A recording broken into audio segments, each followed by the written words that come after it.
Matibay. Yes. Tibay. Ha? May papel ba to? Sigurado ka?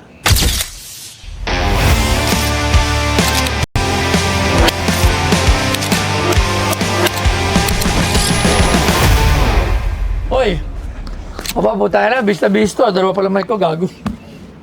Jason. Wow! Tumatawag ka pa ng Jason. Oo, tumagabono ka pa. Akin. Boss.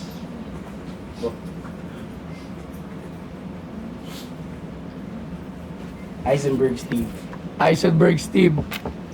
At hindi ng pangalan mo. Ilang pangalan mo? Heisenberg. Eisenberg? Yes. Yung apelido mo talaga? Steve. Ano apelido mo? Teves. Tapos, ano name mo? Joshua Beam. O saan yung Eisenberg? Nickname. Ayop na. Baka karakter ka pa. Ano sa mo? Puta na. Tindi ng bis mo. Saan ka galing? Bahay. Huwag pagka lumalabas ka ng bahay, ganyan talaga yung Yes, suit mo. sir. Vlogger ka? Yeah, I do vlogging as well. Oo, putang na English speaking pa to. Parang kailangan ko ng translation. Dala, mag-bike ka muna. Mukhang kakaiba to, ano natin, Labs. Pero tayong bisita rito. Si Eisenberg. Oh. Where you from? I'm from Bagong Bayan, Quezon City. Bagong... What? Eastwood. Eastwood, Bagong Yeah, Bayan, yeah, District right. 3, Quezon City. For sure. So how old are you? 25. What do you do for a living? Everything, man. Oh, everything, man. Oh, you have character, huh? How old are you? You asked it twice, bro. I forgot. I'm sorry. 25. Oh, wow. 25, ba? PJ, buhatin nyo na kaya itong puta. So, anong dala mo rito sa amin? Oh, so, what did you bring to me? Oh, yeah. Hindi, What's that? bago ko ibigay yan sa'yo. No, Tagalog. In English. Oh, I brought this gloves from... You brought that gloves. Yeah, from my house. Oh, from your house. I So, bought it from a friend.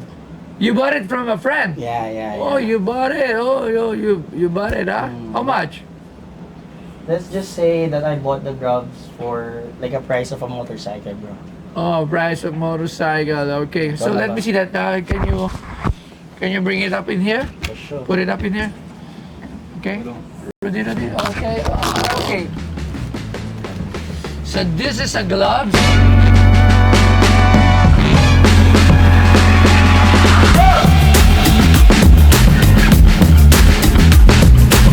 Si Mike Tyson, ipinanganak noong Hunyo 30, 1966, ay isang kilalang boksingero mula sa Amerika. Tinawag na Iron Mike, pinangunahan niya ang dibisyon ng mga heavyweight noong huling bahagi ng 1980s. Si Tyson ay naging pinakabatang kampeon sa heavyweight at nagtaglay ng mga titulo ng WBA, WBC at IBF ng sabay. Hinarap ni Tyson ang mga hamon sa kanyang karera, kabilang ang pagkatalo kay Buster Douglas noong 1990 at ang pagkakasentensya sa kasong panggagahasa noong 1992. Nagtaglay siya ng tagumpay sa kanyang mga pagbabalik titulong laban, ngunit ang kanyang karera ay puno ng kontrobersya, kasama na ang kahihiyan niyang pagkagat sa tenga ni Evander Holyfield noong 1997. Ang kanyang pinagmulan sa Brooklyn ay puno ng kahirapan at krimen. Natuklasan si Tyson ng tagapag-ensayo sa boxing na si Cus D'Amato at mula sa masalimuot na simula ay umangat siya patungo sa tagumpay sa Olympics at sa propesyonal na larangan.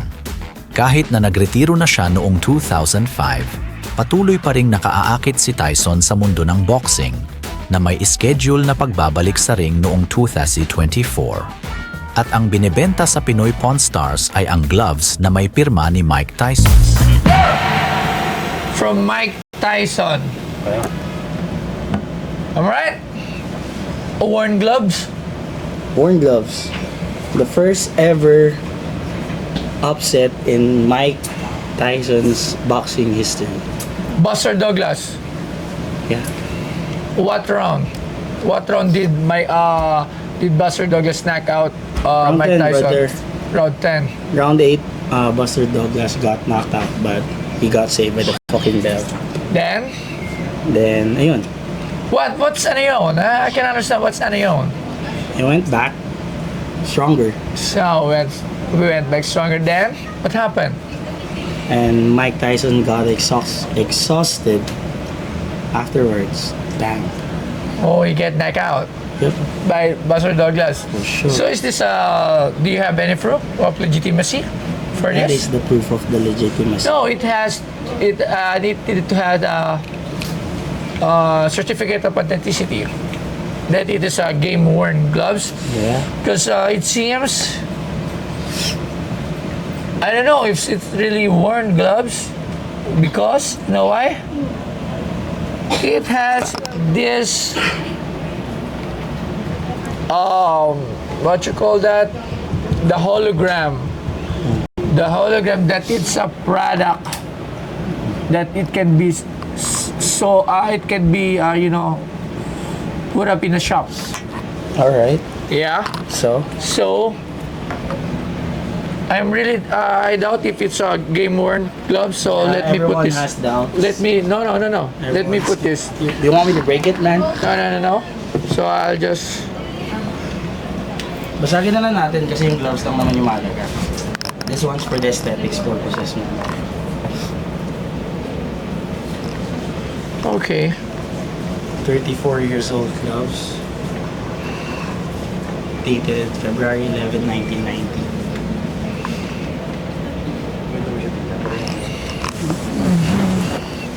But the signature is, do you have any proof? That's the proof I only have. Do you want me to open it? Maybe there's No, something yeah, inside. it doesn't make sense if you open it, if it's not. No. I need, you have something, you have, Because the seller said, my friend, that the paper is inside. oh, the So paper's I inside. haven't opened it yet since I Okay, bought it. so, Let's break it, man. Basagin natin. okay, so let's stop English. Pagod siya, no? Pagod siya. Last mo ulo na, okay? Ano, ah? Hindi lang, may problema eh. Sige. Lagi naman may problema. Kasi, unang-una, kaya ako nasabi na hindi to game worn. Yeah. Yung pinapasunod sa kanila, walang ganyan. Okay po. Shop store to. Okay po. Ayan o, Night Man Sports. It's available on the sports. Hindi siya game worn. Wow. For me 100% sure ako it's not game worn. Kahit basagin natin to. Pero kung may certificate dyan, gusto tingnan mo, pwede mo tingnan, makita natin para mamali ako. Yeah. Gusto mo ba? Gusto kong maliin ka? Oo, pwede. Okay lang sa akin, hindi. Pero sa, ano to, is may sapantaha. Ano ba sa Yeah. English yung sapantaha? Kasi ako, makabayan ako. For sure. You know? Yes. Sa tingin ko lang, hindi siya boxing gloves worn. So, gusto mo babasagin? Yeah, basagin natin. Aba, ang ganda nito. Sige. Basagin natin. O, bigyan natin, meron ba tayo pang basag? Babasagin talaga? O, siya kanya. Sa kanya naman to. Hindi naman sa atin to. Basagin natin. Oh, ganun siya kalakas. Ang lakas ng amats mo, bre. Basagin natin. Oh, basagin daw natin. Iba ka. Ngayon lang ako nakakita ng ganyan kabuuan loob. Basagin mo na. Ito lang, kuha tayo ng pambasag. Yung ano. Huwag yan. Matigas na. Matigas yan. Ito yung ano ni Giro Manyo ba yan? Huwag yan, gago. Wag ba yan? Huwag yan. Ayun mo. Babasagin mo pa yan. Tawang. Ano lang, martilyo.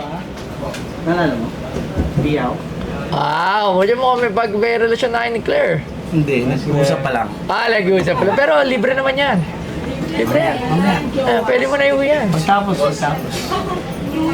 Sige. Gusto ko ikaw magbabasag. Ayoko, baka ako magbayad. Hindi. Ayoko. Pabay pag binasag ka. Wala. As in, gusto ko ikaw magbabasag. Wala ka pa. Para lang, maggaan-gaan naman ito. Ano ba naman to? Kanyan sir, pambasag ng para extinguisher.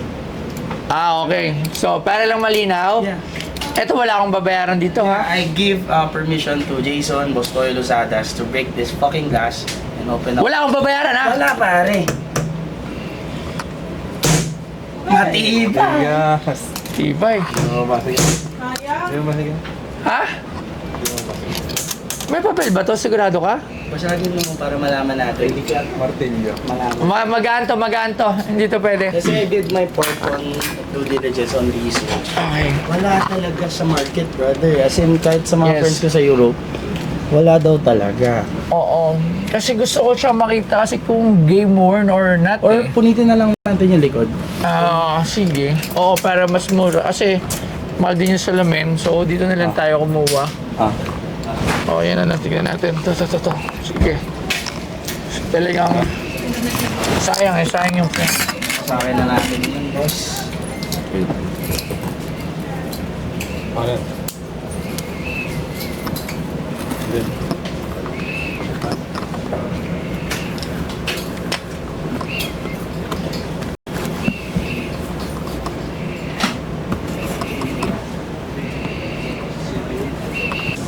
Okay. Dami. So, Rudy, putulin mo na.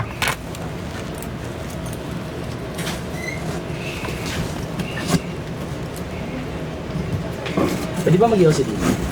Sa labas. Sa labas. Buset ka.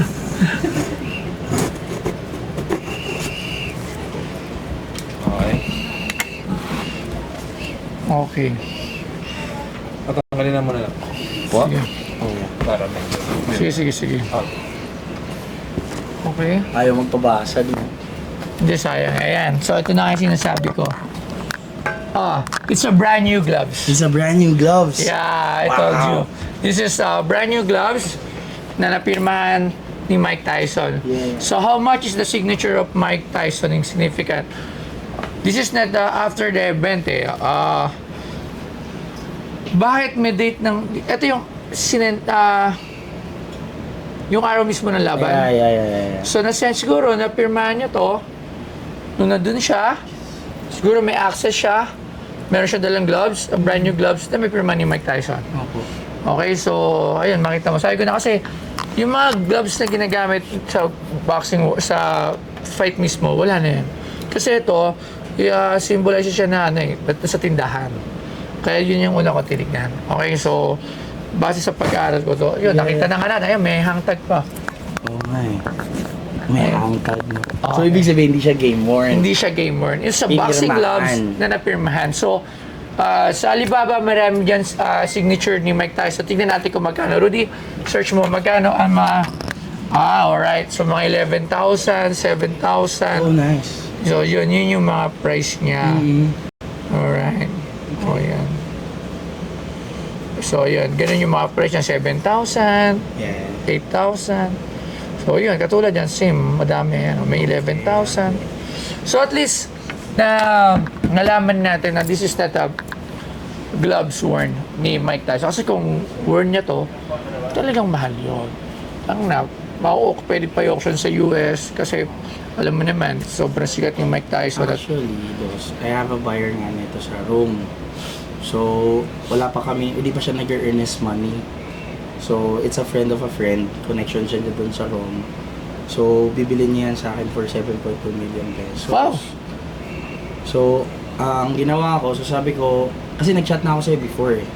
Kaso medyo busy kaya yata nung time na yun. So, hindi rin tayo nagkita. Bumili na lang akong piyaw kaya no. So, ayun, nagkaroon naman ng opportunity, nala ko to sa friend ko. Sabi niya, di niya kaya. Tapos, kontakin niya daw yung friend niya sa Europe and Italy. Tapos, ayun, nakuha naman. Kaso nga, wala pa earnest money. So, sugal pa rin yun para sa akin. Yes, tsaka kasi, baka kalin niya game worn.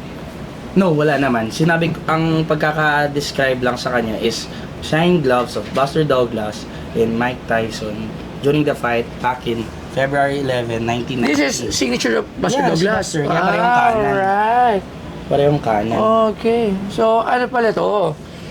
Parehas siya na... Parang both fighters. pinapirmahan niya na doon. Sigurado ako na doon siya siguro sa... Mismo. Isa siya sa mga... event, no? Baka nasa team. Hindi. Kung nasa event ka lang, hindi ka rin makakalapit ka. Kung paying ka, malamang dyan na doon ka talaga sa... Yeah. May kakilala ka talaga.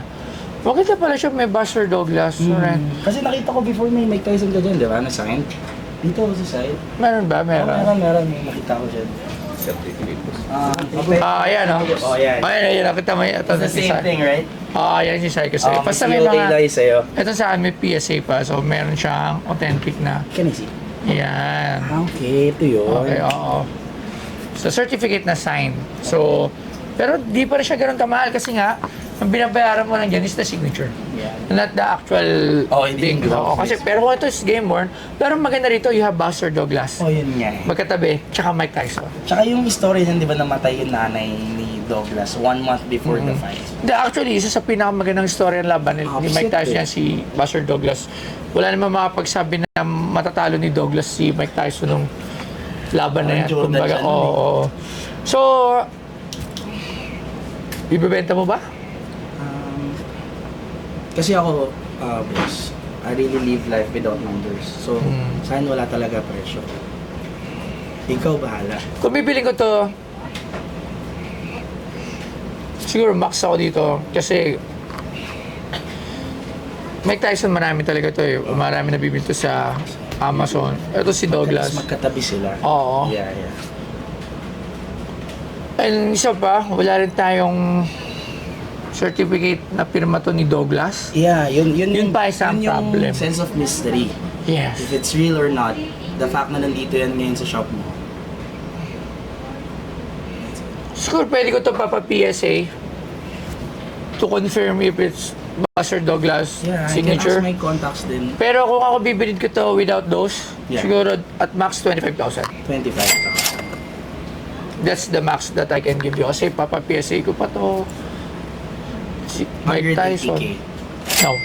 Pero mas maganda to, siguro, it's better you keep this. Have this authenticated Yeah, para mas mataas yung value. yun nga eh. Yes. Balikan oo. kita. Yes. Hindi oo. na kita babalikan. Mas okay yun. Mas ganda yun. no? Tayo mo, bahala Kita sa na buhay mo. tayo, kita na. Maraming salamat. Thank you. Ayan, sige. Or last, sorry. Ano? If I'll pawn it to you, tapos pag-usapan Sasala? natin kung, kung pag-usapan natin kung magpapa-PSA mo, tapos add up na lang. How about that? Titingnan muna natin. Tatawag din ko to sa ating expert, sa mga contact natin sa PSA kung regarding this boxing gloves. Yeah. Kasi first time ko rin nakaka-encounter ng Buster Douglas. Then I'll take I'll call you back para malaman natin, mas maayos natin mapresyuhan. Pero it's a nice piece. Yan, sabi ko nga na una pa lang nakita ko it's not worn gloves. Kasi unang-una, makikita mo kung gaano nagamit na. Kasi puta na sa buong round na yon. Iba yung grit na ginagamit. So, eto nakita mo naman talaga na hindi pa talaga siya nagamit. Okay? So, yan. Maraming salamat ulit. Thank you bro. Thank you for dropping here. Ano? Bata ka ang ano mo dyan? Labs oh. Kailangan muna natin Hindi ganito na lang. Since I live life without numbers, wala sa akin pera. Sa'yo na po. Oy! Baka Heisenberg! Akin talaga yan? Totoo? Totoo? Iba ka talaga? Ano Baka pangalan niya? Heisenberg. Heisenberg. Heisenberg. Heisenberg. Heisenberg. Sir. Heisenberg. Walang pakialam sa numbers. Oo. Wala pa kalam sa numbers. Okay lang yun. Wala siyang pakialam sa numbers. Oo. Maraming salamat, bro. Dahil dyan na yung pamagat ng kanyang ano. Heisenbergs. Walang pakialam sa numbers. Walang pakialam sa numbers. Yung kuya mo Alright. na. Iba klase ka. Kita-kits tayo, ha? Okay, pasok. Sino next? Papasukin na yan. So, my name is Joshua Bim Teves, Dudes Moto and Dudes Photography sa Facebook. What happened is that, yun nga, nalaman ko na it's not a game-worn gloves, but it is a signed gloves, brand new siya. Then, ayun, nagkausap kami ni boss na papa-authenticate pa daw muna namin. Wala kami naging deal, pero I'm happy na, nakita ko siya ulit. Good luck.